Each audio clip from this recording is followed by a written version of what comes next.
Okay, welcome back to Roll Mangging for our Dungeons & Dragons 4th Edition campaign, Adrift Tides of Chaos.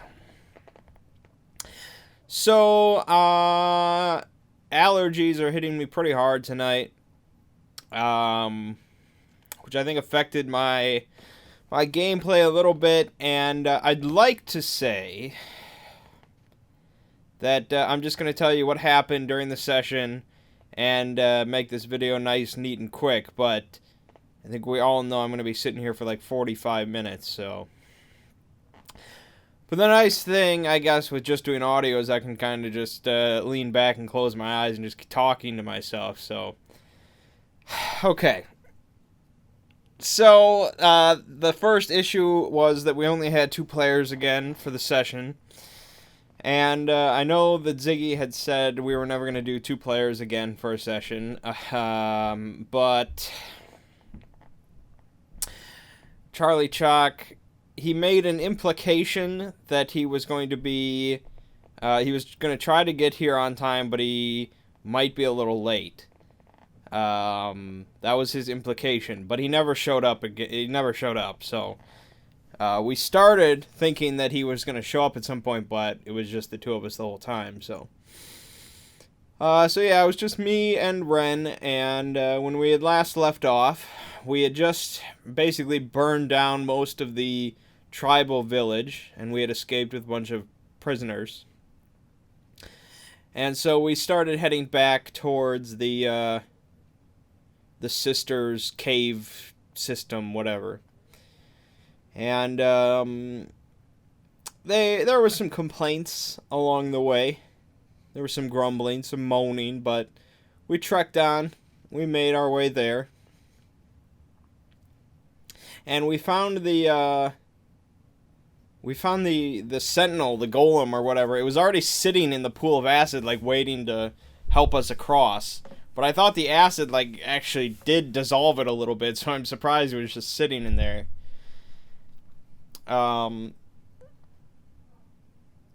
So we went and we spoke with the sister. I think her name was like Zilia or something. And she checked over all the hostages. And she said that none of them were infected, although the Eladrin refused to be checked. He didn't want to be examined. So she didn't insist. It's like, okay, that's bullshit. I would insist in a heartbeat. So she pulled me and Rice aside, and she said that none of them seemed to be infected. However, the young girl, Sarah, is apparently harboring some sort of spirit or something akin to that. She didn't know the nature of it or anything like that, but if anything traumatic or really harmful happened to the girl, it could cause this spirit to be unleashed in a very horrendous fashion. And Rice showed me a note that he had been given to by Jethro when we first arrived. And the letter was addressed to, I guess, his brother in Narth. And implied that this girl had to be taken to, like, the top of a mountain or something like that. And it said, this girl who we'll call Sarah for now. So nobody knows who this girl's real name is. Nobody talks to this girl. Nothing. We don't know nothing. But apparently if she dies, the world will end or something like that. I don't know. Seems kind of SCP-esque, but alright. So we were pretty much like, you know, we weakened Elaine's defenses quite a bit. I think we could just go up there with this golem and just wreck some shit. So we left the girl in the care of one of the other hostages, like a female sailor. And we took along everybody else, including Zilia and the golem. We marched back over to where the camp was, and it was empty. Nobody was there. I wanted the golem to take like a tree trunk and to like sharpen it one end to a point. Like, I don't know how he would do it. Lasers or something. I don't know. And I didn't want to say what it was for, because you never say what something's for. That's boring. What it was going to be, I'll tell you, he couldn't do it, so it was unfeasible. But what it was going to be for, even if he did do it, I wouldn't have been able to use it in the end. But the plan was, I have the ability Living Missile. It's like the best spell ever, because it lets you just, no matter what, you're going to be able to use it no matter what. It doesn't matter if it hits or misses. You get to do it, and you just get to launch somebody 50 feet in whatever directions or whatever you want. So I figured just, you get like a giant spear, basically, and you just launch somebody into the spear. And how do you survive that shit? How do you rule that? So that was the plan, to use that on a lane. But anyway, so we went into the camp completely empty. So we burned it all down, the rest of it all down. And we were like, well, I guess our best bet is to just, he could be anywhere on the island, but our best bet is up the volcano. So we started climbing the mountain, and the golem construct was not really meant for this. So it's not really what he was designed for. So we put him in the back, because if he falls over, we die. So we put him in the back, and we made our marching order, and we started marching upwards. And after a little while, we heard some rumblings, and it was kind of Home Alone-esque, and a giant block of obsidian, 5 feet by 5 feet by 5 feet, starts careening down the side of the mountain directly towards us. And I think I rolled like a 1 on my reflex save or whatever, so I took quite a bit of damage. And then 3 more of these things happened. I took more damage. It was not pleasant. And so finally I kind of held back to patch myself up a little bit. And they soldiered on. And so one final block came careening down, and then a bunch of natives, and it came to attack the group. At this point, a fat noble guy that was with us, he got squashed by one of the blocks. And Rhaegar was with us, but the player was not there. So Ziggy just said that he snuck off whenever anything happened. So it was basically Rice, the Eladrin, Zilia, and her golem. That was it, because I was hanging back. And so the natives coming down the stairs, 2 by 2 by 2. And so Rice goes shoulder to shoulder with the Eladrin. And the Eladrin's like, screw this. So he puts 3 fingers on one of his rings, and he just disappears. Which is not the first time Ziggy has pulled that shit. So yeah, he teleported probably across the planet, which begs the question of why the hell was he here in the first place. I don't know. I don't know, but boom, he's gone. So now it's just Rice, Zilia, and the golem. And so this is where I stepped away, because I needed a round to catch up to fight. So I went upstairs to get something. When I get back, the first things I hear is, you're going to need Rom to catch you. And I'm like, oh boy. So apparently what Rice did was he bull rushed the first guy, and he rolled a 1, so they both went careening off the side of the cliff. And I was kind of underneath them, so it was up to me to save him. I could have used Living Missile to easily save him. This is kind of where I wish I was a telekinetic instead of a telepath. Because, Dimensional Scramble is so good for that kind of shit. But, so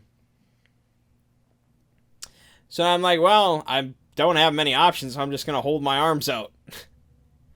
And so I didn't ace my roll, so I kind of got caught up with them. This is normally where I would just use Levitate and let them fall to their deaths, because what else am I going to do?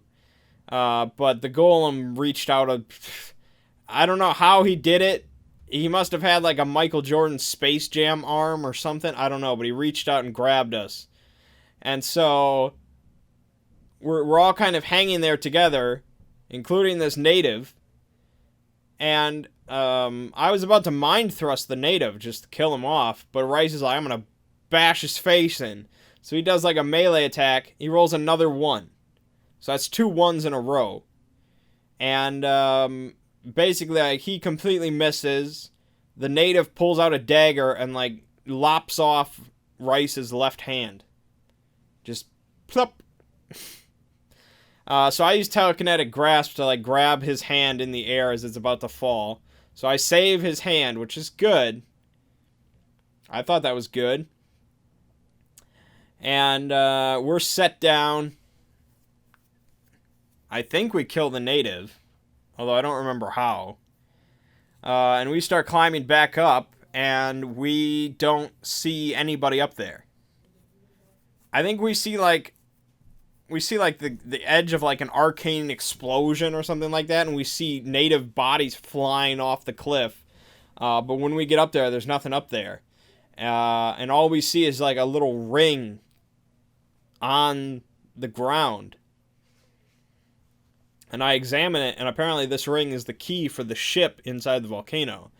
So I guess, like, Zilia, like, I don't know, she did, like, some Vegeta move or something. She exploded, and, to kill off 5 natives. Like, I could have killed 5 natives with, like, 2 moves. Like, it would not be too difficult. She had to die in a giant explosion. But alright. I don't know what, I guess the golem just disappeared then. So I'm like, okay, I pocket the ring, and we keep heading up. We get to the top of the volcano.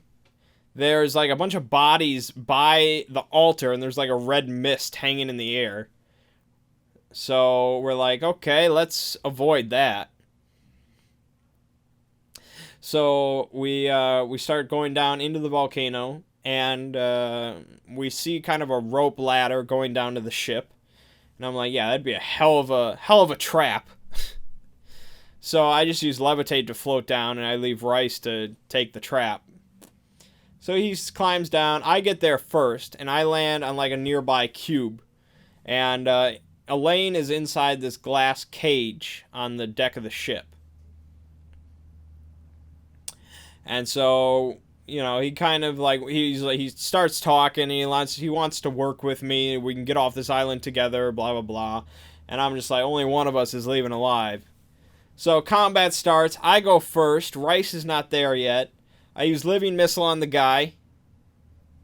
And then I get to move him 10 squares. So I'm like, alright, let's start with 1 square to the right. He bashes into the side of the glass cage, and it doesn't break. So I'm like, good. It's just going to be a pinball machine in there then. So 9 more squares of movement, just back and forth inside of this glass cage. So he's just battered and bruised. And I'm like, okay, now I'm going to action point, and I'm going to do it again.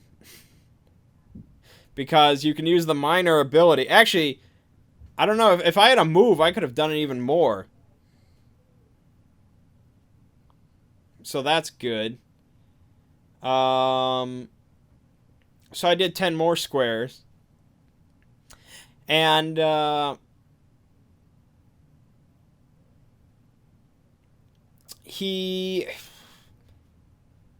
Ziggy said that he did like 15 D4 damage to him. And he was over bloodied. So it definitely hurt him quite a bit. But realistically, who the hell would ever survive that shit? Like, I don't mean like an ogre or, you know, a dragon or, you know, any sort of weird creature. I mean just a guy. He was just a guy. Yeah, he knows magic, but if I did that shit to Gandalf, his neck would have been snapped halfway through. And I was controlling exactly in what direction he was going, so I would aim his head towards whatever side I wanted. Like, no matter what, he was so screwed. I mean, yeah, you don't want, as a DM, you don't want your players just be like, well, I got this one cool ability, let me show you. Oh, his neck's snapped, you win. Like, I understand, I guess, but it's just kind of like, as a player, you're like, come on! So yeah, his neck probably should have snapped. Probably should have won it real quickly. But I hurt him. And then, so then it was his turn. He used like some psychic grab shit on me, which hurt a little bit. And then he brought out Tor, if you remember, Mert's character from way back, who my character probably didn't even recognize at this point. And so Tor was there, and he summoned his like wolf spirit creature, whatever it is, which lunged at me. That hurt me. So I got hit by everything, because I'm not Artemis. And then, so yeah, Tor sent his, this was probably bullshit, by the way, because I'm pretty sure that Ziggy did not have Tor's character sheet in front of him. I think he was just making it up. I'm pretty certain you're not allowed to have your spirit, you can't summon your spirit animal, have it attack, and then cast a spell. Like, I don't think so. That seems a bit crazy to me. So he did a whole bunch of damage to me, and I got knocked unconscious. So I did my big thing, but then it was all up to Rice from then on. So Rice comes down from the rope ladder. He basically impales Tor, like, with his spear. Like, he crits him. No, he didn't crit him, but he hurt him a hell of a lot. And I guess he, like, killed the parasite that was inside Tor. And so Tor's like, what? Where's Gary? And so Ren's just like, I just want to shove him off the boat into the lava. And he rolls a crit. So it's just done. It's just, Gary! And you just see this small smirk appear on Rom's unconscious lips. It's perfect. And so then he fought Elaine, and he narrowly defeated him without dying. And so Elaine's dead. They're all dead. Everybody's dead. It's just me and him and the whatever. So I was unconscious for like this whole thing, so I can't really tell you all that happened. I guess we kind of just like we thought we had a bunch of time to rest. So we just started kind of snoozing off. And then Rhaegar like wakes up Rice and says the lava is so high, and I guess the lava started rising, and so Rice like fired up the ship, and he's trying to figure out how to get it out of here, and like the lava burst a hole in the side of the mountain, and so we kind of rode the lava out of the volcano, and we made it to the ocean. And amazingly, it floats. I thought a ship, now, like, honestly, if anybody out there knows anything about geology or minerals or buoyancy, or, like, I want to know if a ship made out of pure obsidian could float. I mean, I don't know. I have no idea. Like, it's not, like, because I don't know, this is not, like, my area of expertise. I don't really know. Like, I know, like, you know, a battleship can float, and it's freaking massive as hell. But I'm pretty sure that's due to, like, air, right? Like, that's due to, like, how much air there is on the ship and the way it's designed. Like, this is just a small ship made of pure rock. Like, I just don't see it I just don't get it. It does kind of have, like, a magical core, I guess. But if it can float on water because of this core, can't we just jack it up and make it fly? Like, that just seems like the next step. But anyways, so we float it back over to shore. We pick up everybody, including Gorv and Benny, who are, like, cascading down the side of the volcano in, like, a log flume or something like that. Just comedic relief. So we pick up everybody, we get on the ship, and we just kind of sail on as I rest up. And this is partly where my allergies really started to kick in, so I just didn't say much, I didn't really do much. And I wasn't really in character, and I feel kind of bad. But we get near Narth, and there's a decision to be, like, Ren just did a lot of talking with all sorts of characters, and I just, yeah. we get near Narth, which is it's a city on a big kind of Australia-esque island. Australia-esque in size, not in like um not in what's the word for like weather and landscape and blah blah blah. Anyways, it's kind of tropical again. And so we get near Narth, and there's kind of a decision to be made about what do we do with the ship. If we just bring it into the main dock, people are going to notice, people are going to be talking, we're going to bring attention to ourselves. I suggest, kind of jokingly, that we just jump in the ocean and start swimming for shore, which Gorv does immediately, so I'm like, okay, that's great. But then the alternate idea is to just take it around to like a nearby village, dock it there, and then walk to Narth. I say, again, out of really, this was kind of just not in character. Like, this was just bad. I was just like, oh, we should definitely just take it into the main dock, let everybody see, because then people talk and we'll get a good selling price.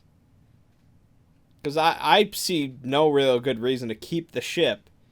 Like, it's not like Artemis who wants to study this thing until he understands everything. Rom doesn't really give a shit. Like, he's smart, yeah, but okay. He's not on. It's not the same character. It doesn't work that way. So for him, he'd rather just sell it, use the money to buy equipment and goods, and just get like a wooden boat that's more conventional, and have money left over. Like, it's just win win win win. But Ren has doubts about selling off the ship because he sees it as dangerous, because of the core that powers it and how it floated down on lava and blah, blah, blah. Okay. I mean, maybe. So, it eventually came down to a game of chance. We were going to roll 2d6. Whoever rolled higher would make the decision for what we do. So, he had, like, special metal dice that are weighted, of which I feel like I would instantly call him out if he won, for them being weighted. I just used telekinetic, I'd Qui-Gon'd it, just Qui-Gon Jinn to make the dice what I wanted to roll them. So Ziggy gave us the same bonus. We got to roll like 3d6 and take the highest 2. So he rolls a 2, a 3, and a 3. I roll a 3, a 3, and a 2. We rolled the exact same shit, man. So we just kind of like sat there in silence, just staring at this shit. And so finally we just came to a compromise where it's just, we'll go to the village, and then if everything seems okay, then we'll maybe sell it off the ship. It's like, okay, whatever. I was done arguing. So we go to the village, we park it there, a crowd is kind of gathering, and they're like, oh, the legend of the stone ship. Was there a dwarf on board? And I'm like, there was. And they're like, whoa. And they're like, can we look around? And I'm like, go wild, man. And we talk with, like, God, I'm gonna feel bad because I don't even know who this guy was. I think he may have been like the leader of the village or something, like a wealthy man of the village, something like that. I don't know. He was somebody important in this village. And he talked to us about perhaps putting a price or something on the there's a word for that. Man, I'm blanking on so many. It's not good. Making an offer. That's what I'm trying to... God, that's so simple. He's talking about making an offer on the ship himself. As well as offering us transport into Narth and maybe taking us wherever we needed to go in Narth and so on and so forth. He seemed like a chill guy. I think his name was Maximilian. And yeah. Fun story. I played WoW with a guy named Maximilian way back when, and he once told us a story about how he got into a bar fight and he just snapped a guy's elbow in half just for looking at him wrong. This character was not like that guy, I don't think. So That's completely... Anyways. So we accept his transportation, and we get into this kind of covered carriage, and we ride into Narth. And Rice wants to get his hand reattached right away, because I saved it for him. So he goes to kind of a temple. And again, Ziggy's just going with the basic Pantheon, D&D Pantheon, which feels kind of strange. I mean, he and I talked about this briefly, but I didn't really want to pester him about it. I just, like, the defining point of Drethic, of the whole setting, was the religion system. That's what I thought. Like, that was what it was, like, that was the main thing. Like, when I think of Drethic, I think of the 8 or the 9, you know, I think of that religion system, because it's so defined our main campaign in it and the whole setting. And so now he has a new campaign. He goes back to Drethic, but he just abandons the whole religion thing. It's just, oh, we'll just use the D&D Pantheon, whatever. And the D&D Pantheon sucks. Like, there's like 48 different deities, and they don't do anything for you. It's just kind of all like... The religion has never been a very big focus in D&D as far as I've been concerned. That's why the whole Artemis campaign was so cool, was religion kind of was like a big deal. So yeah, it feels strange to go to Narth and there's just like, oh, here's like 30 different temples, take your pick. It's like I can't even name that many deities in the regular Pantheon. I can name Pelor, Cord, Coralon, Bahamut,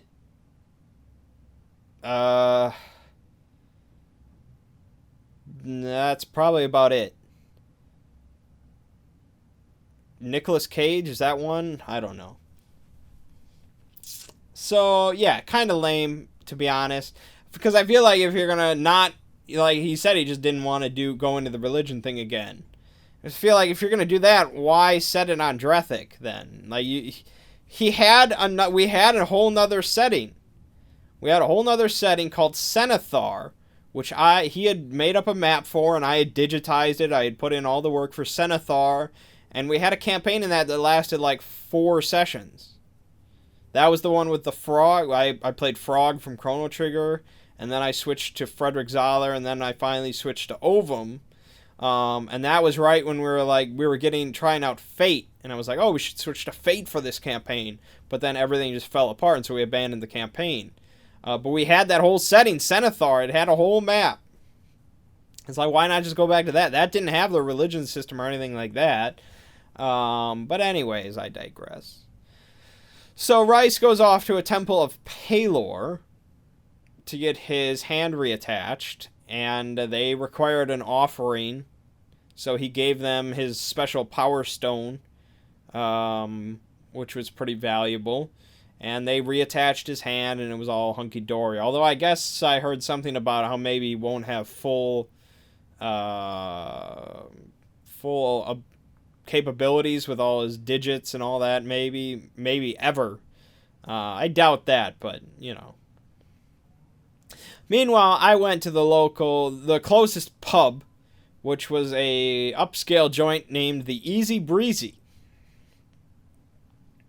And so I go in there, and I'm a drow in just kind of dirty, nasty, hooded clothes. I'm completely out of place, but I just go up to the bar and I drink some ale. I'm just looking for trouble. Bad trouble. So yeah, I just kind of sit there. Finally, Rice comes back after getting his hand reattached. He comes to the Easy Breezy. He books a room for a couple nights. He gets a drink. He sits down with me. And we kind of discuss about... He's going to take this girl up into the mountains to go to where this note says he should. And he asked if I wanted to go with. And I said, I'm basically here in this whole area to, clean up the criminals. And I don't really see, escorting this girl and helping this random guy out that I met on this voyage. Like, there's no criminal activity there. I mean, I guess something happened to this girl that's not kosher. Maybe result of criminal activity. And I guess, I mean, it's not really, I guess I can't correlate it as anything in real life. But I guess the fact that this girl had been possessed or something means somebody probably did it to her. So I guess I do want to get to the bottom of it. Also, in a meta way, how can I not go with them? So I was like, I'll go with you. But I am looking for trouble. We get brought a couple of drinks, a couple of glasses of wine, and we find out that Gorv is already in there and he bought us some wine. So he comes over and sits with us. And he tells me he's going to keep his eyes open and his ears to the ground about finding any trouble for me to stop. And I'm like, okay, thanks, man. And that's pretty much where we ended. That was about a 4-hour session. Yeah, so the main issue was the fact that there was only 2 of us, to be honest.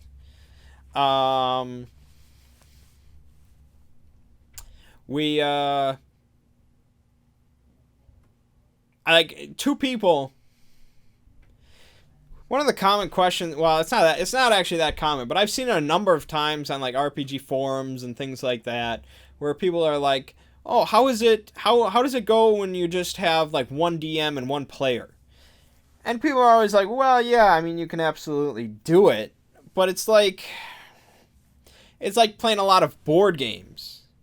It's like playing a lot of board games that say 2 to 5 players and you play them 2. It's like, yeah, I mean, it says that you can do it, but you know, it's kind of like that. So we have 3 players, which is, you know, well, I mean, we have a DM and 2 players, and it's kind of like, yeah, I mean, it works, but it's not something we want to keep up at all. Like Ziggy said, he really put his foot down. He's like, that's it now. The only reason it happened this time is because he thought the Charlie Chalk was going to show up, and he didn't. So we are looking for more players. If you are interested in playing Dungeons and Dragons 4th edition, Sunday evenings, we start around 6:30, 7 o'clock CST, and we go for about 4 hours or so. If you are interested, you can comment or send me a message. We're pretty flexible as far as if you have a lot of experience or not. Yeah, I mean, we've kind of run out of potential candidates for anybody that we really know. So it's kind of up to me, I guess, as the only one with... I mean, other than going on, like, forums and just saying we're looking for players, I'm the only one that has a bit more outreach, I guess. So, if you're out there, you've been itching to play some Dungeons and Dragons, there is an opening. We could take probably 2 or 3 more people. I guess I would say it's a lot better. Like, your experience in the matter doesn't really matter, but it's nice if you're reliable.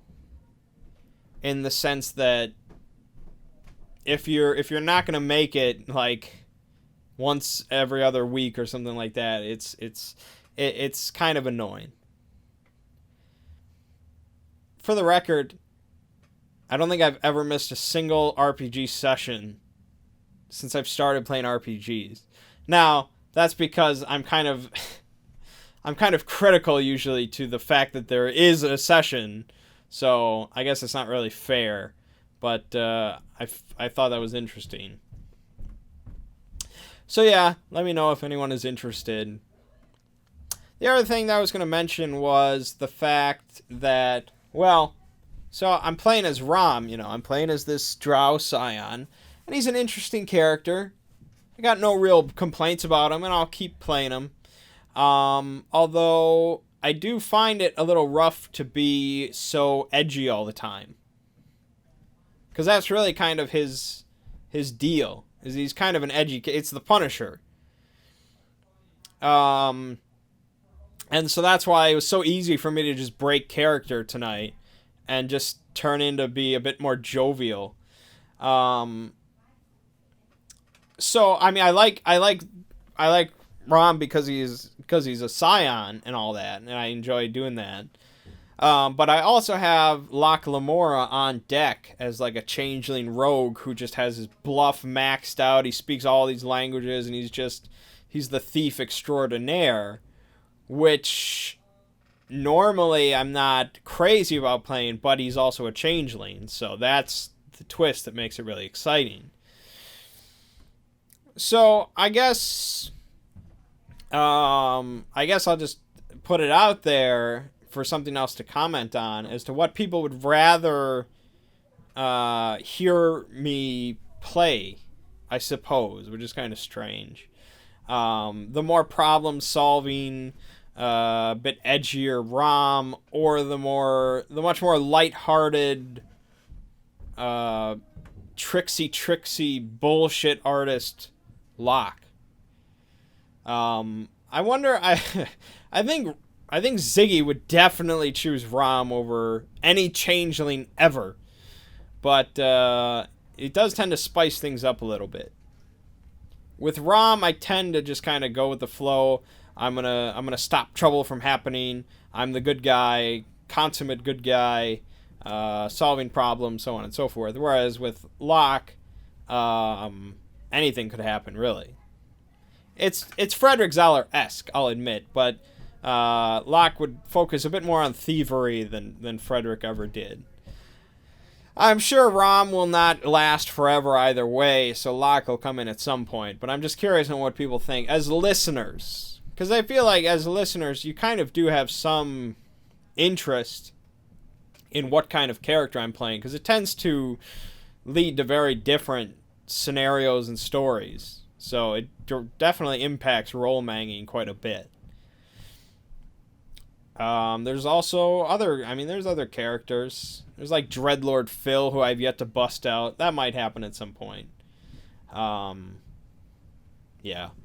Well, I made it under 40 minutes, so I'm pretty glad with myself. But I think that's really all there is to say. So let me know if you are interested in playing, or just let me know what you think I should be playing. Just let me know. I always like comments. Comments are a good thing. Anyways, my name is Mang. This has been Roll Manging for Adrift, Tides of Chaos. We're not really adrift anymore. I wonder if the title will change. Anyways, I'll see you fine folks next week.